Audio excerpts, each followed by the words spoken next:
on Facebook because I put up a thing. I think I'm going to go do the Pleiadian workout, and it was Fabio on there doing that. Everybody, that's not funny. Oh, sorry.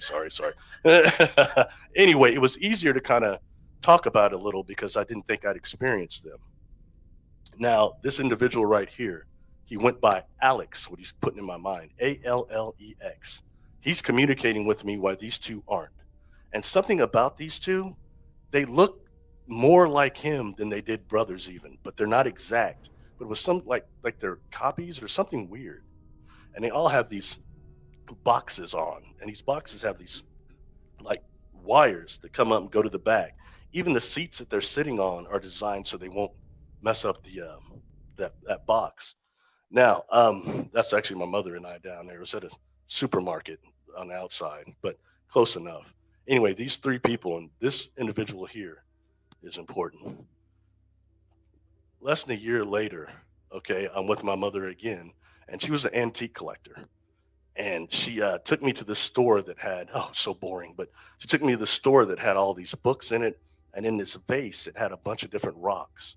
And I took a liking to one of these rocks because it looked like a TV show I was watching on Nickelodeon at the time called Under the Mountain. And under the mountain, there was a gentleman named Mr. Jones. He gave these twins a set of rocks that looked quite similar. And they were telepathic. There were some kind of weapons, excuse me. So I kind of took a liking to that. This gentleman comes from around the back, and he starts talking to me. First thing he says, if I mentioned earlier, young man, is Ignatius rocks metamorphic by nature? And I said, yeah, but it takes like millions of years. It needs to be like the Hulk, Bill Bixby and Lou Ferrigno. It needs to be immediate. And he's going, no, it doesn't work like that. Now, I'll tell you, who comes up to a 7-year-old kid and says that to him unless you know something about him? Yeah. So this rock, he actually gives me this rock. I thought he worked there, but I see now he didn't. But he knew these people. So he gives me this rock. He said, I'm going to let you have that rock, but I want you to do something. He hands me a paper, and it's for the Kansas Mineral and Gem Society. He said, I want you to join. It's free. And then when I'm walking out, he says, that rock is very special. You should put it under your bed and under your pillow and dream with it. And at that point, I started doing that, and I call it the concentration stone. It seems that still stays with me to this day. It kind of seems to give focus or something, manifestation maybe.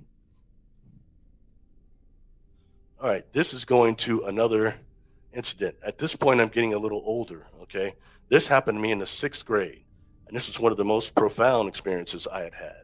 I woke up, and this happened many times when I was younger. I'd wake up not at home or board one of these craft or somewhere that, was like a room where there was a room with a gray room. It's like gray walls like this, but there was a black table in the middle. And on the table were a feather, a bowl of water, and then these silver looking balls, almost like from Starman. And the thing is, you have to move the feather with your mind, then stir the water with your mind, and then have the balls start levitating. I was able to do all three of them after a while. And one time I wake up and I'm around other kids in a room like this. People ask, were they hybrids? I don't think so. They look like regular kids to me. But there's some voice. I can never see the teacher. It's saying, show them how to manipulate the balls. And I'm like, no. Because at normal school, I was sitting up there trying to get my pencil to move. I was, and none of that stuff ever worked. So I felt it was, superfluous. Anyway, in the 6th grade, I wake up and I'm on board this craft. All right. And this here is Xandar. He's floating on the side of the screen there. All right. Just a little off the ground. And he's got on this uniform. It took me a long time to get her to get the uniform right. Here, there's in this mirror, in this image, I can see this screen. I can see these other ships. One of them looked slightly different, didn't have the balls under it, but they're like shooting down light and then sucking up what looks like smog or clouds into their underbelly. And he starts telling me the acid rain, and they're telepathic. The acid rain is very bad for your planet. We're trying to reverse some things, but we're having trouble with it. And then he's referring to what I call the M&M effect. Microwaves and metals in our atmosphere makes it very hard for them to get out of the ship and very dangerous for them. So that's just something to think of there. Now, later on, I was thinking, why did I perceive him looking like this before? And in the back of this room was an engine, but we'll talk about that later.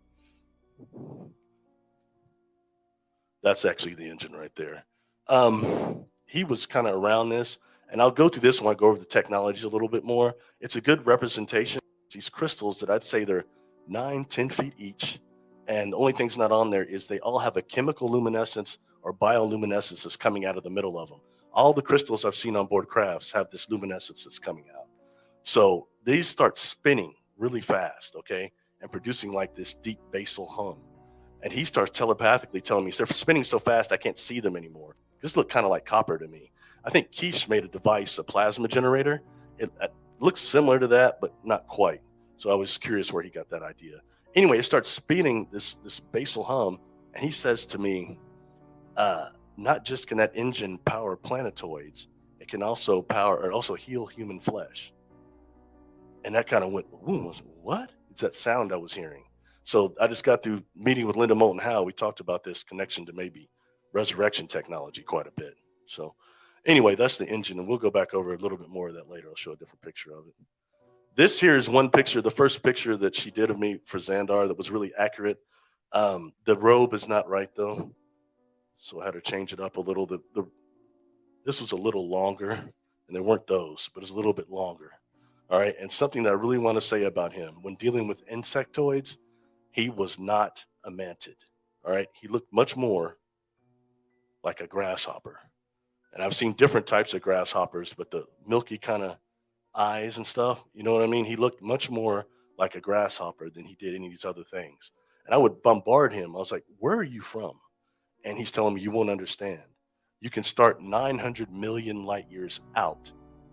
And then since you won't know what that means, he was right, I didn't, but we won't play on that. But he says, go and look at the third and fourth planets outside of Pluto. They're jumping off places for our species or for us because the density of your solar system is too hard for us to deal with. Okay, and I was like, are you lying to me? I'm thinking that back. He said, I told you wouldn't understand.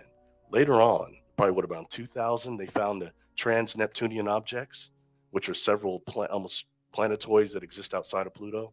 So at that point, I knew, okay, he was telling me something real. You know. Anyway, just want to show you that just to get the difference in that this was not a mantid.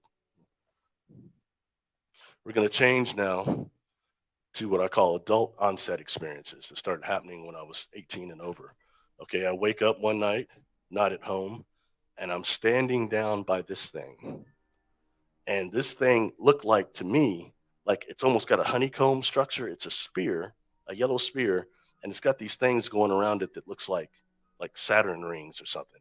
They're moving around, and it's generating this golden light that goes, and this was really big, okay? This is bigger than what the illustration shows you, and that these were actually decks.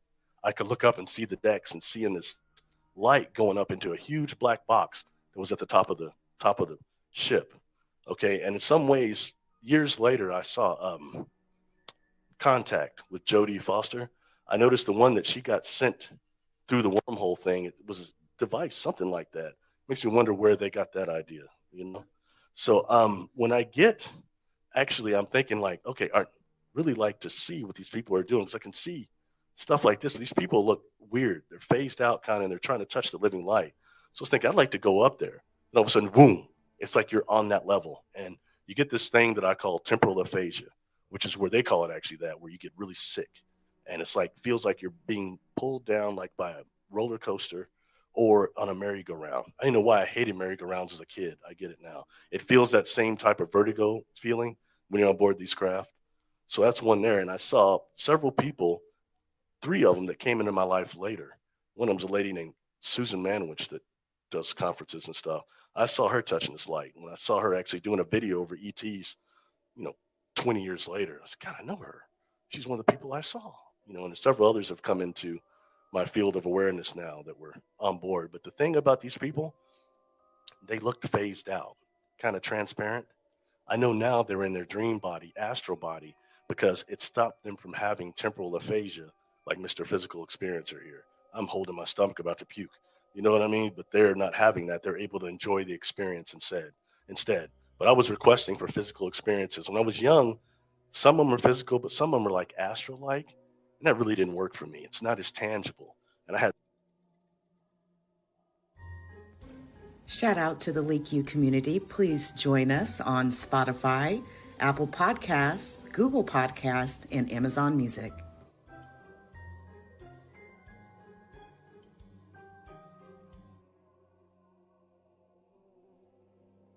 please hit the like. Thank you. I had thoughts like, I'm gonna grab me a piece of technology. I'll prove this is happening to me. But when you get on board that thing, there's so much temporal aphasia. I wouldn't grab it, nothing. Okay, this here is a craft that I saw. I was actually with my ex-girlfriend. She was from Israel, and it was our first year in college. And we're going to go out to the country. I said, well, let's go out to the country and meditate and raise our kundalini. That was crap. Had a scheme on, So I was trying to get laid, basically. But we go out in the country and we're up there meditating, all right? And it's a deep meditation. I open up my eyes and I see this light flashing over this pond. It just comes into existence. Boom. And I see this thing on top of it. It's not too far away, and this is moving in like circles. And every time the light comes my way, it's going woo, woo, woo. And one point I look at her, she's meditating in like Hindu style. And I told her, I said, do you see this thing out here? And she never opened up her eyes. Hey man, that's your thing, man. That's your thing. Leave me be. All right. So I went back into meditating. And then later on, when I opened up my eyes, this thing is she's looking at it, okay, and she's like in between the glass and the console, and I was going, hey, they've been there a long time. Don't F it up, by tripping out. And she looks at me, she looks at the craft, and she started like hyperventilating. And then they just boom, and next thing I know, we're standing outside of the car, and I see this thing do this. And by the way, this is a door right here. When I got taken on board this craft, that is a door, and I'll show you what's actually in that door. This is part of the change it started doing. It started like kind of shimmering a little bit, sparkling to a degree. Goes to that.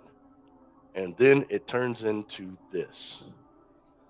And what it looked like was, if you ever seen the original Superman movie with Nicholas Reeve or Christopher Reeve, he got sent to Earth on a ship that had like these stalagmites coming off a ball.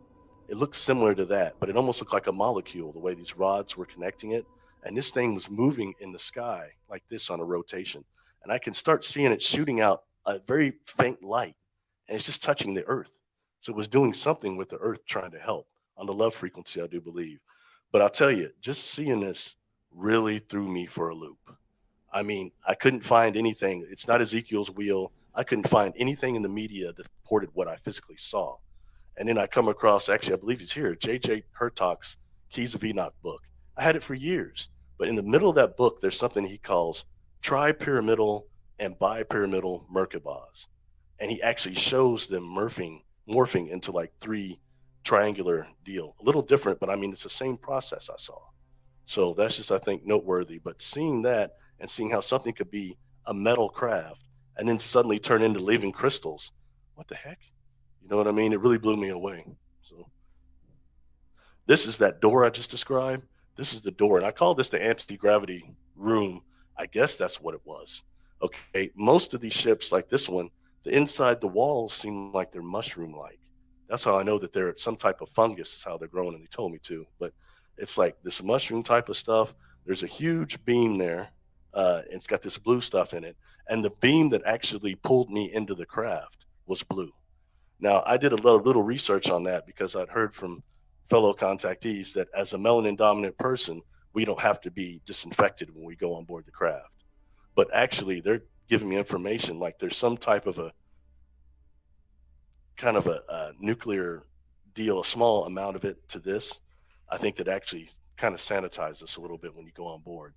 This thing here, this black box, okay, it kind of looked like there was like wheels for like a Cadillac, like spokes. Okay, but this thing was big. It was huge. And it's got these carbon nanotubes that are going into the organic wall. And when I look at this thing, it's sitting at like like a 90-degree angle. And it's huge. When I'm looking up at it, I start feeling that sickness, the temporal aphasia. That's when it started for me, was on board that, in that room.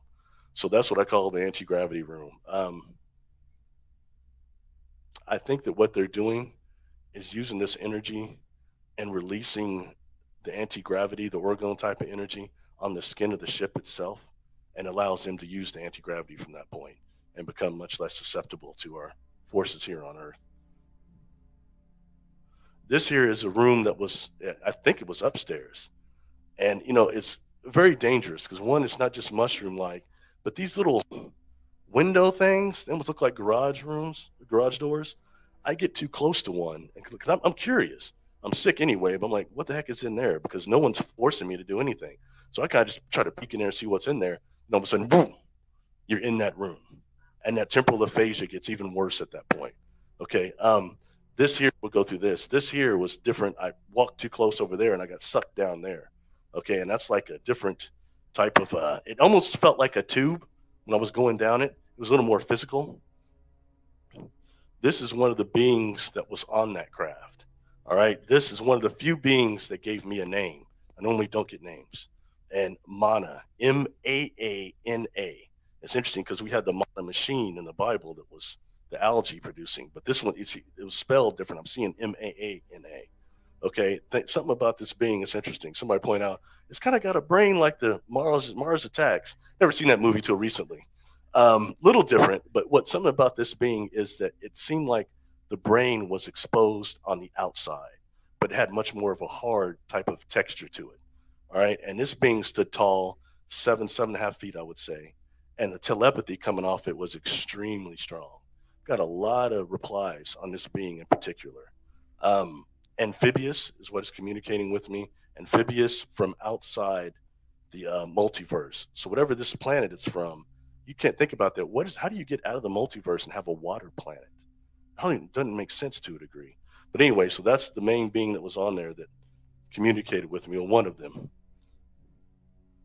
I go to another room, actually one of those little rooms you saw. Zoom, I go into it, and here are other Mana species being. They're shorter than him. They've got on uniforms. And something I want to really emphasize to you is these eggs. These eggs look like they were like plastic on it, like almost a glass type of texture on the outside, and on the back they were metal, but they had these wires in the back that went into the organic wall. And inside of these eggs are these lights. Okay, now at first I thought that they were actually power sources. Okay, and this was a power source is what they were. I found out later I was wrong. I was in a certain room, and I'll show you that one, and the temporal aphasia got so serious that I was gonna throw up, and the experience was about to be over. And two of these lights emerged from one of the eggs, and one of them attached here, one attached here. And I think they were doing something to my time field because the temporal aphasia got less at that point. Okay, so anyway, main thing I want to express is the eggs, because they're in every room of this ship. Some of them were big, some of them were small. And I noticed a lot of time these beings are paying attention to the eggs. That's because these are non-corporeal entities. I think command officers, actually, and they're all listening. You know what I mean? And when they saved me, kind of helped me, that's what gave me that thought. So what I'm presenting to you is, what is it really like to be on a multidimensional ship? It's not like Star Trek. Okay, that's had a hard time dealing with that, but hey, that's the room. And when I went too close to this one, I got sucked down there. Like I said, it felt like a tube. Then I wind up being in another room.